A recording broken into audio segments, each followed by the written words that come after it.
Now, Channel 8 Eyewitness News, Sports. Today is the final day of the boys' state basketball tournament, which means trophies, medals, and screaming at the top of your lungs because you just won state. And on the other end, learning moments, tears, and heartbreak. Let's start in Class C1. Let's bring that energy back up. Columbus Scotus and Winnebago. First quarter, Scotus down by 5.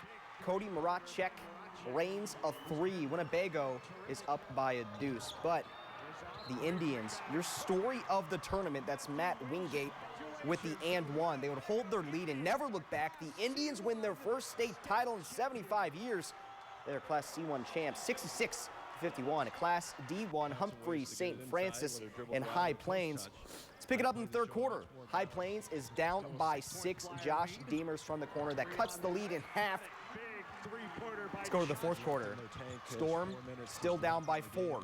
Jabe Wirtz.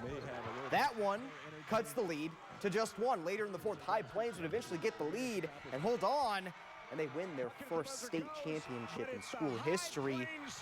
High Plains wins 64-41. Class D2 final, Exeter Milligan and Bancroft Rosalie. Boy, this one's a good game. First quarter, Timberwolves down 5. Derek Luzum, he was all over the place in the semis, and he's all over the place in the finals, too. That cuts the lead to 3. Panthers will be running early. Dane Wortman scores on the break. High-scoring first quarter. Panthers up 22-15 after 1. Then Dalton Teets finishes in transition. Panthers give their largest lead of the game at 9. Here comes Exeter Milligan. Kyle Jensen stealing the score that cuts the lead to a point. Wolves trailed by 5 at the half. Right now, we're in double overtime. The T-Wolves up 66-62. We'll bring you full highlights and reaction coming up at 10.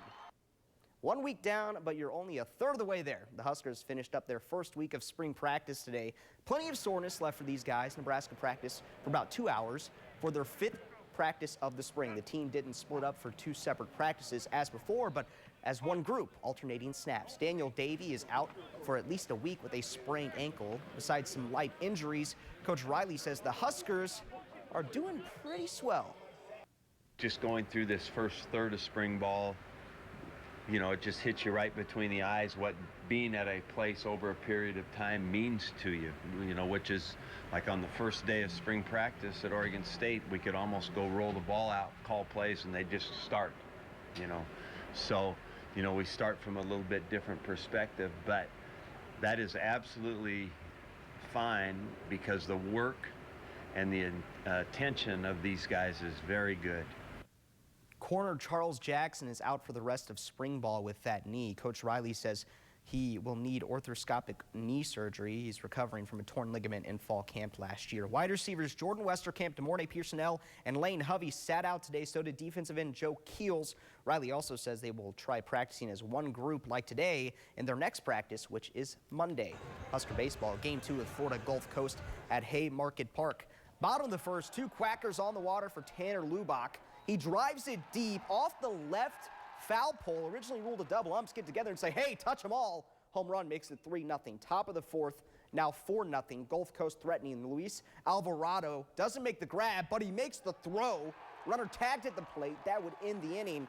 Nebraska would add 3 more in the bottom of the 5th inning. Kyle Kubat started the game and he threw 7 innings. He gave up 2 earned runs. Huskers take the series, winning today 8-2. Game 3 moved up to noon tomorrow at Haymarket Park. Husker women's gymnastics hosting Illinois, Michigan State, Ohio State, and Maryland today at the Devaney. Let's start on bars. Nebraska would have a tough start. Competitors would be falling 3 falls out of the first 2, enough to affect their baseline for the judges. They would rally back, though. Grace Williams would score a 9.85 to bring up everyone's spirits.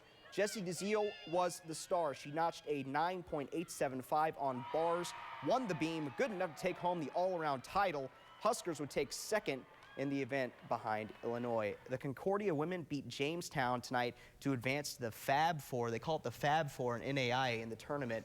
4th time in school history they've made the national semifinals. We'll have those highlights coming up at 10. And we do have a final sports score. I was a little caught off guard watching that game. 67-62. Exeter Milligan won your D2 championship. Check that out coming up tonight at 10. Okay, thanks a lot, Pete.